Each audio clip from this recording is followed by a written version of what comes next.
क्यों इस देश के लिए डेमोग्राफी चेंज खतरनाक है, और क्यों आपको लगता है ये आपके हिसाब से जब हिमंता विश्व शर्मा ये कहते हैं कि भाई ये खतरनाक, जब वो कहते हैं कि हमने कई जिले खो दिए, ये खो देने का मतलब क्या है, और वो क्यों इस बात को लेकर के इतने परेशान और चिंतित दिखते हैं कि भाई इस देश में, कि उस राज्य में डेमोग्राफी इस तरीके से बदल रही है?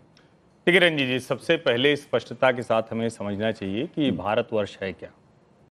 1947 में अंग्रेजों की गुलामी से मुक्त हुआ कोई भूखंड भारत नहीं।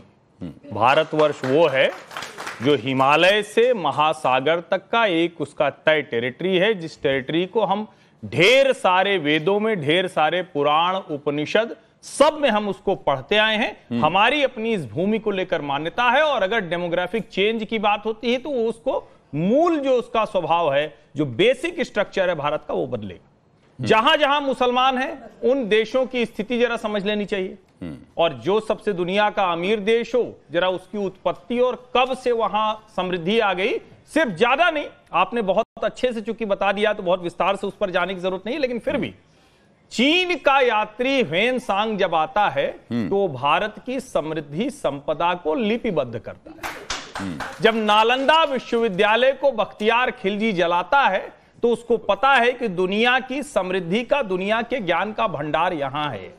जब भारत में लोग आते हैं तो उनको रेशम पता चलता है तो दुनिया आधे नंगे घूमती थी, कपड़ा पहनने की तमीज नहीं थी। जब अंग्रेज भारत में आते हैं तो उनको लगता है कि अरे इतना संपन्न देश, इतना शानदार देश, उस देश से उन्होंने अपने देश को कहां पहुंचा दिया। कोहिनूर उसका एक उदाहरण है।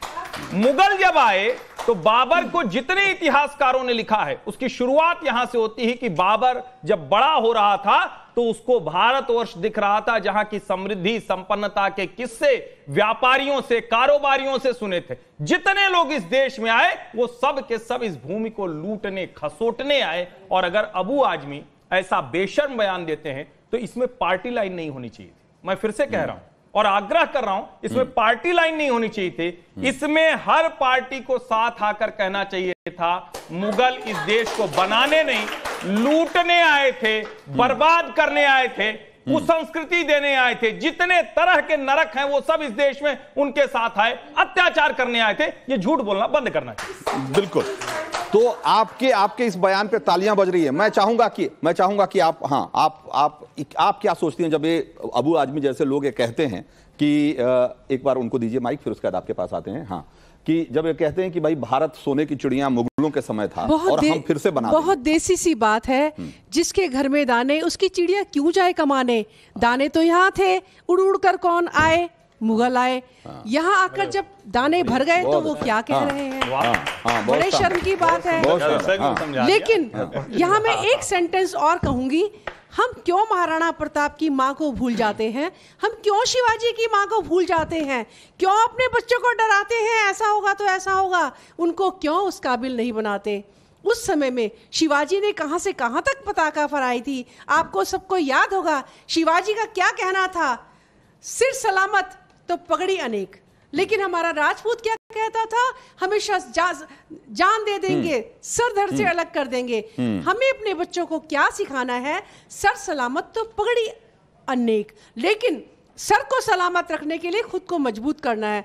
आज माताओं को चाहिए 24 घंटे बच्चों को एसी में ना बिठाकर घर से धक्का बाहर करें, थोड़ा सा खेलें, कूदें, करें, कमाएं, हाथ पैर चलाएं। उसके बाद हिंदुस्तान को कौन डरा सकता है। ना डराइए, डर से आगे ही जीत है। आपसे मैं कहूंगी, मुस्लिम आबादी 14% नहीं 17% है। ठीक है, हाँ ठीक है। तो आपको अब्बू आजमी साहब एक छोटा सा किस्सा सुना देती हूँ। हाँ जल्दी में जरा। जल्दी बोल रही। औरंगजेब को बहुत अच्छा सुलह कुल की नीति से मुगल साम्राज्य मिला था। आए लुटेरे थे लेकिन मिला था। उन्हें शौक चढ़ा कि पूरे हिंदुस्तान को हम इस्लाम में बदलेंगे।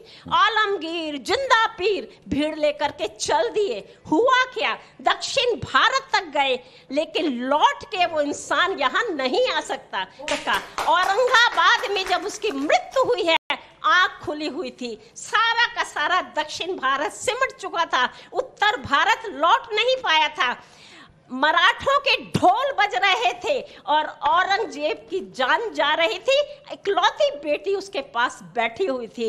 ये देश जो है, पाकिस्तान को देख लीजिए, इकट्ठे होकर गए थे कि हम इस्लामिक हैं, हम एक शानदार देश बनाएंगे, भारत से अधिक शक्तिशाली देश बनाएंगे। आज क्या हालत है, रोटी को तरस रहे हैं। ये शस्य श्यामला धरती थी, यहाँ पर आए थे, इसको देख कर आए थे, कमाने के लिए आए थे। वहां रोटी नहीं थी, सूखा था। ईरान में मैं रह चुकी हूँ, ईरान बहुत अच्छा देश था। 1400 साल पहले वहां पर इस्लाम आया, शियाइज्म, शिया उन्होंने अपने आप को कहा, लेकिन जोरास्ट्रियन ने इस्लाम स्वीकार नहीं किया, वो किसी भी तरह से भारत आ गए। आज ईरान की बरसों देखा है मैंने वहां, आज ईरान की ये हालत है, मिट्टी का तेल भी है, पिस्ता भी है, कालीन भी है, लेकिन क्या है, केवल बारूद बना रहे हैं, वर्ल्ड को इस्लाम करने की इच्छा रख रहे हैं। बहुत शानदार बात आपने कही है। दुनिया को इस्लाम हाजी मेहराजुद्दीन, मेहरुद्दीन, तो मेहरदीन जी, हाजी मेहरदीन जी।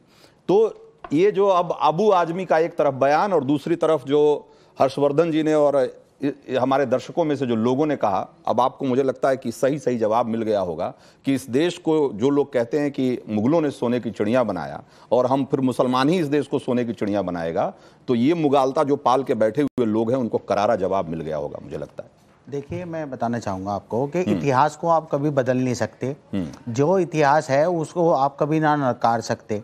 ये इस तरीके की बात, ये तो हकीकत है कि मुगलों के टाइम में जो है सोने की चिड़िया हमारे भारत देश को कहा जाता था, और जो ये बार बार औरंगजेब का नाम लेकर आते हैं, मुगलों के टाइम में जीडीपी भी हमारी बहुत अच्छी थी इसमें कहने में, और पूरा अखंड भारत भी था हमारा, वो उस फिर नहीं रहा।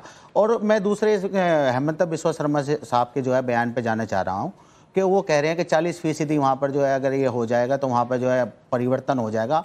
वो झूठों के सरदार हैं, वो इस तरीके की जो बात करते हैं उनका पूरा फास्ट चेक जो है हमारे बैरिस्टर साहब ने पूरी प्रेस कॉन्फ्रेंस करके बताया कि नहीं, आपके बैरिस्टर साहब भी कह रहे थे कि भाई मुसलमान बहुसंख्यक हो जाएंगे तो क्या हो जाएगा, क्या हो जाएगा भाई, हमने बता तो दिया, और यहाँ के बैठे हुए सारे लोग बता रहे हैं कि जहां जहां मुसलमान बहुसंख्यक हुए वहां क्या क्या हुआ। और इस देश में भी एक स्टेट जहां की बहुसंख्यक है मुसलमान, जम्मू और कश्मीर, वहां कश्मीरी पंडितों के साथ क्या हुआ, वो इस देश का इतिहास गवाह है। देखिए जी, असम उसका वो इतिहास गवाह है ना उसका। मेहरुद्दीन जी सुनिए, नहीं उस पर बात करिए ना, जब वो वैसे कहते हैं कि तो क्या हो जाएगा। सर आप सिर्फ क्या हो जाएगा कह देने से नहीं होगा, आप जो कहे मैं वो बोलना शुरू कर दो।